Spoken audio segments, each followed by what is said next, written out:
दोस्तों स्वागत है आपका आर एस क्लासेस पर। आज हम आपके लिए आज लेकर आए चौथा सेशन, जो इम्पोर्टेंट फिजिक्स में जो क्वेश्चन थे उसकी हम चर्चा कर रहे थे बोर्ड के लिए और हाफ ईयरली के लिए। आप ये मान के चलिए कि तकरीबन दोनों के अंदर, ठीक है, बोर्ड के अंदर भी मान के चल सकते हैं और हाफ ईयरली के अंदर भी, तकरीबन दोनों के अंदर जो हम क्वेश्चन बता रहे हैं 56 में से, ऐसा नहीं है कि दोनों में 56 का पेपर होगा, लेकिन मान सकते हैं कि 60% क्वेश्चन आपको उनमें से देखने को मिल जाएगी। ऐसा मजाक भी नहीं हो रहा है कि हम ऐसा करेंगे, लेकिन काफ़ी बार होता है कि हमें बताते कुछ है, आप पढ़ते कुछ है। हम आपको एक टॉपिक का नाम बता रहे हैं तो उस टॉपिक को शुरू से लेकर एंड तक पूरा पढ़ना होता है। आप क्या करते हैं, उसके अंदर आसान आसान पढ़ लेते हैं, डिफिकल्ट को छोड़ देते हैं। ऐसा नहीं करना है, पूरा कंप्लीट टॉपिक पढ़ना है। अगर आप ऐसा करेंगे कि इजी पढ़ लेंगे तो इजी नहीं आता है पेपर के अंदर। आप ये बात याद रखिए कि आप पढ़ेंगे वही आएगा, लेकिन वो जो एग्ज़ाम में आता है वो पढ़ेंगे।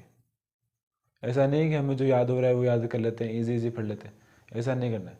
जो एग्ज़ाम की रिक्वायरमेंट है वो हम आपको बता रहे हैं, वो टॉपिक बता रहे हैं, तो वो टॉपिक ही पढ़ना है आपको।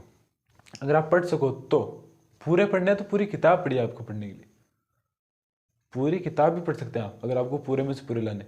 अगर आपको लिमिटेड चीज़ पढ़नी है, यानी लिमिटेड पढ़ के अच्छे नंबर लाने, तो हम आपके लिए सीरीज़ लेकर आए, जिसका चौथा सेशन हम आज आपके लेकर आएंगे, गतिमान आवेश और चुंबकत्व के लिए। ठीक है, इलेक्ट्रोमैग्नेटिक थोड़ी सी डिफिकल्ट होती है, जो इलेक्ट्रोस्टैटिक्स होती है, क्योंकि इलेक्ट्रॉन पढ़ना आसान होता है, मैग्नेटिक पढ़ना उतना आसान नहीं होता, क्योंकि वो उतना अच्छे से याद भी नहीं होती, थोड़ी सी लैंग्वेज भी डिफरेंट होती है। तो उसी का चौथा सेशन है आज, चौथा पार्ट।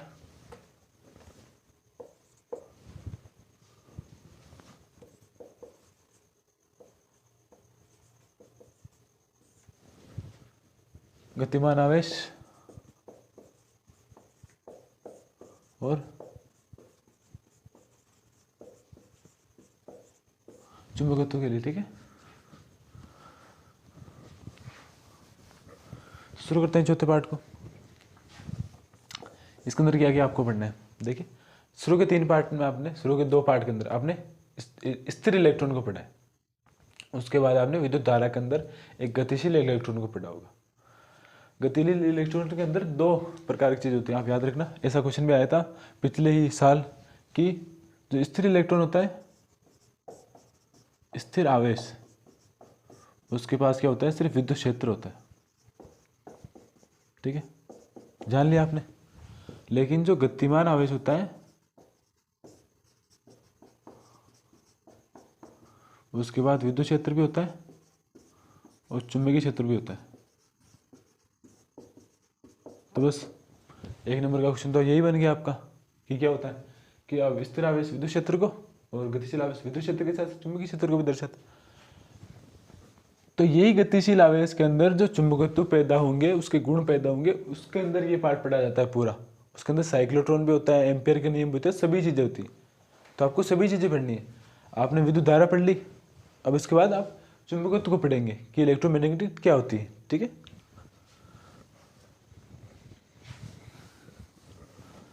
शुरुआत करते हैं 1 नंबर के क्वेश्चनों से। इसके अंदर भी एक बड़ा क्वेश्चन आता है, एक सिंगल क्वेश्चन भी आ सकता है, बड़ा क्वेश्चन भी आ सकता है।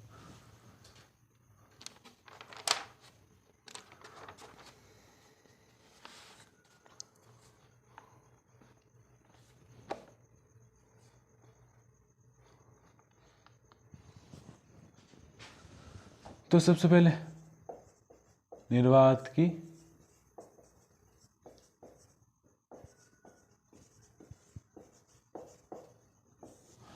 चुंबकशीलता, ये टॉपिक नंबर 1 है। अगर ऐसा आप बोर्ड के पेपर देने के बाद ही वीडियो देखने से आपको लगता है कि इसमें से क्वेश्चन आए, तो वीडियो के अंदर एक बार थोड़ा सा अच्छा कमेंट कर सकते हैं कि हाँ सर, जो आपने जो क्वेश्चन बताए थे वो आए थे, और वीडियो को लाइक करते हुए। बस 2 ही काम है आपके। पहला क्वेश्चन था आपका निर्वात की चुंबकशीलता। ठीक है, सेकंड जो क्वेश्चन रहेगा वो टोरॉइड रहेगा। पता नहीं टोरॉइड कैसे लगता है।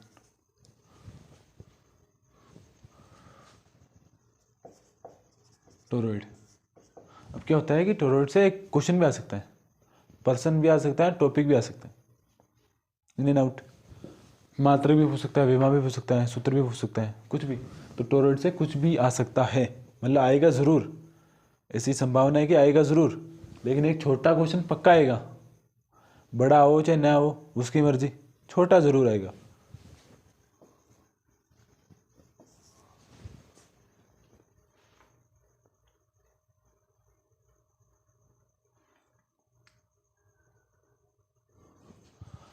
सबका पसंदीदा क्वेश्चन, साइक्लोट्रॉन।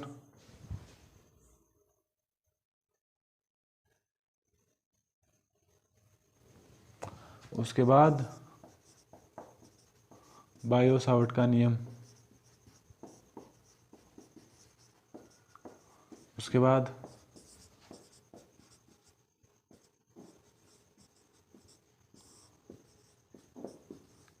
एम्पेयर का नियम। अब देखो भैया कि हमने आपको बताया है बायो सावर्ट और एम्पेयर का नियम। अब इसमें से किस प्रकार के क्वेश्चन आ रहे हैं वो तो हम बता नहीं सकते, क्योंकि ऐसा नहीं है कि एग्जामिनर से हमारी कोई सेटिंग है कि एग्जामिनर को हम फ़ोन करके पूछ सकते हैं कि सर आपने कौन से क्वेश्चन नहीं दिए, ऐसा नहीं। ठीक है, हम आपको टॉपिक बता रहे हैं, बायो सावर्ट का नियम और एम्पेयर का नियम। अब इससे कैसे क्वेश्चन आएंगे वो तो एग्जामिनर ही जाने, लेकिन हमने ऐसा सोचा है कि इससे क्वेश्चन आएगा, यानी आएगा ज़रूर। अब कैसा आएगा वो तो आप पढ़ कर निश्चित करेंगे कि इस प्रकार क्वेश्चन आएगा। ऐसा आपको भी लग सकता है कि ऐसा क्वेश्चन आ सकता है, तो उसको आप पढ़ने का प्रयास जरूर करें। डेफिनेशन हो चाहे सूत्र हो चाहे न्यूमेरिकल हो, सभी क्वेश्चन संभव है।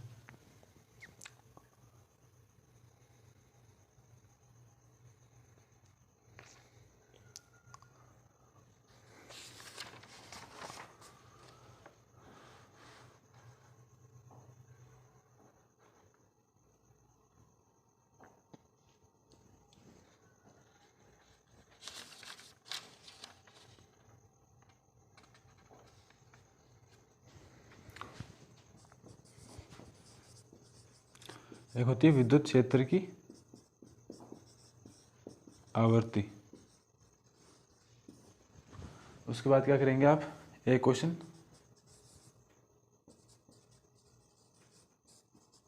सभी सूत्र और वे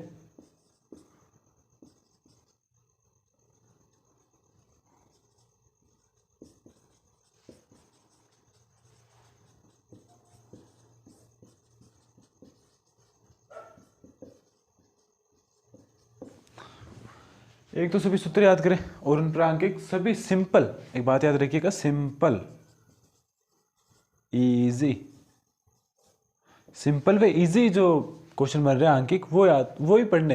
ऐसा नहीं कि आप ऐसा इतना पहाड़ भरा क्वेश्चन पढ़ लो वो आया ही नहीं, ऐसा नहीं होता है। एनसीईआरटी के अंदर वही न्यूमेरिकल आपको दिए जाएंगे जो सबसे इजी होते हैं। जैसे मान लीजिए कि एक वी जोड़ा यार यही आता है मैं तो सबसे इजी, तो ऐसा सूत्र दिया जाएगा जिसके अंदर दो वैल्यू उपलब्ध होगी। यानी अगर आपको आर का वैल्यू निकालने के लिए दिया जाएगा, निकालना पड़ेगा, तो वी और आई की वैल्यू निकाली हुई होगी उसके अंदर। ऐसा नहीं है कि आपको दो वैल्यू नहीं दी जाएगी और आपको एक ही वैल्यू याद करनी, ऐसा नहीं होता है। बहुत ईजी होता है, मेथड भी बहुत ईजी होता है, सूत्र भी बहुत ईजी होता है, लेकिन आपको याद करना पड़ेगा, सही अप्लाई करना पड़ेगा। ठीक है, तो ये थे सिंगल नंबर के क्वेश्चन जो आप एक बार स्क्रीनशॉट ले सकते हैं इसका।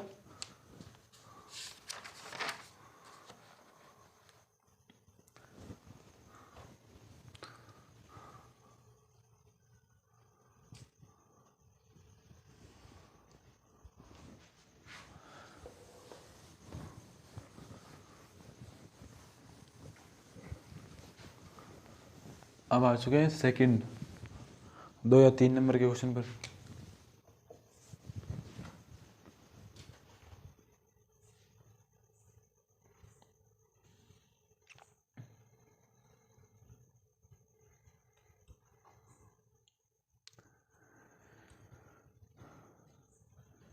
ठीक है, एक है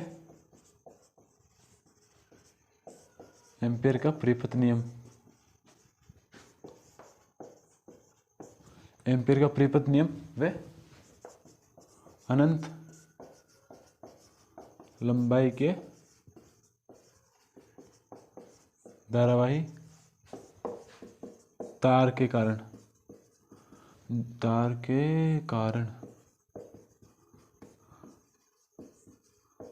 चुंबकीय क्षेत्र जो रहेगा, ये पूरा एक ही क्वेश्चन है। एम्पेयर का नियम और अनंत लंबाई के धारावाही तार के कारण जो चुंबकीय क्षेत्र निकलेगा वो बहुत ही इंपॉर्टेंट रहने वाला है। शायद 2015-18 के अंदर भी ऐसा क्वेश्चन पूछा गया है, तो रिपीटेड क्वेश्चन है, आ सकता है। सेकंड देखते हैं,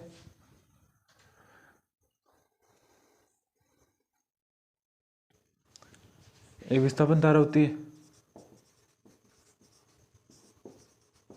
इसके अलावा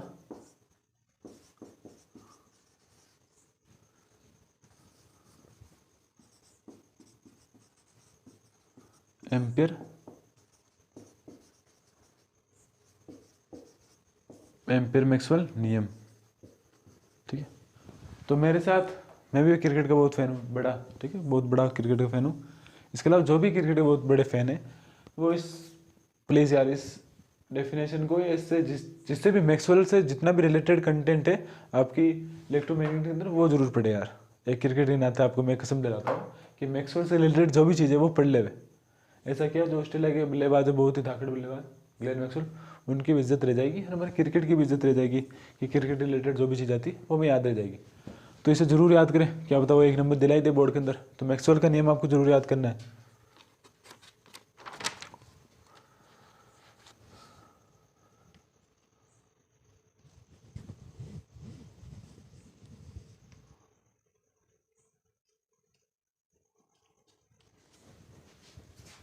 थर्ड,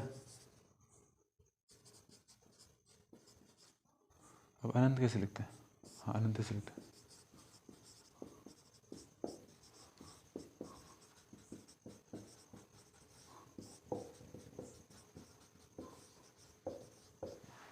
अनंत लंबाई की धारावाही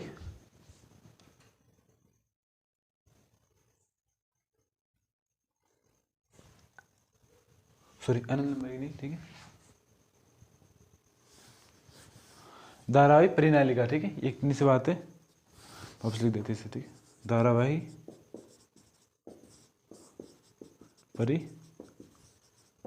परिनालिका। अब देखिए चाहे इसके, मान लीजिए ऐसी क्या होती है, ऐसी होती होगी, ठीक है, ऐसी नहीं होती, इस प्रकार की होती है। ठीक है, तो धारावाही परिनालिका चाहे अंदर बात करें चाहे बाहर बात करें, चाहे दाई ओर चाहे बाई ओर, सभी क्वेश्चन करने हैं। परिपथ नियम हो चाहे कोई सा नियम हो, कैसा भी क्वेश्चन हो, यानी धारावाही रिलेटेड, धारावाही परिनालिका रिलेटेड आपको सभी चीज़ पढ़ लेनी है आपकी किताब के अंदर। जो कुछ चौथे पार्ट के अंदर है, जितने भी धारावाही परिनालिका से रिलेटेड जितने भी क्वेश्चन है वो जरूर आप करें।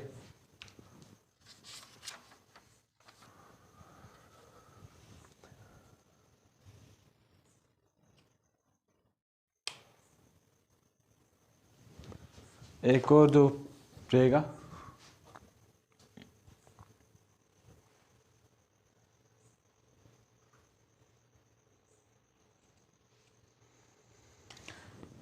एक ऐसा है कि असीमित लंबाई के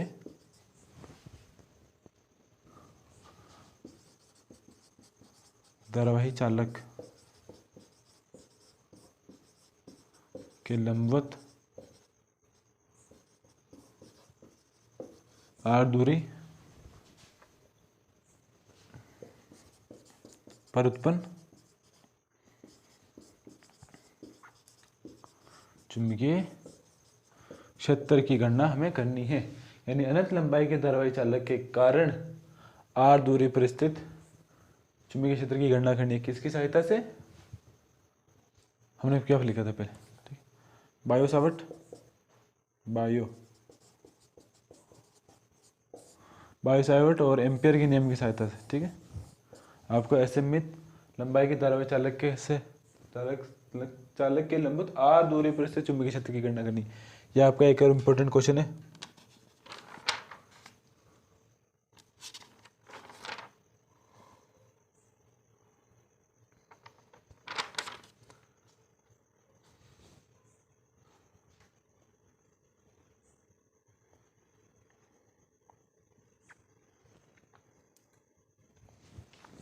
इसके अलावा एक और क्वेश्चन रहेगा, वर्ताकार धारावाही कुंडली। देख लिया होगा वर्ताकार धारावाही कुंडली। देखिए वर्ताकार धारावाही कुंडली के कारण भी आपको सभी क्वेश्चन कर लेने, ये भी काफी इंपॉर्टेंट है। इसके अलावा आप ऊपर लिख लो जो भी 5 पॉइंट, वो रहेगा ए मीटर पर।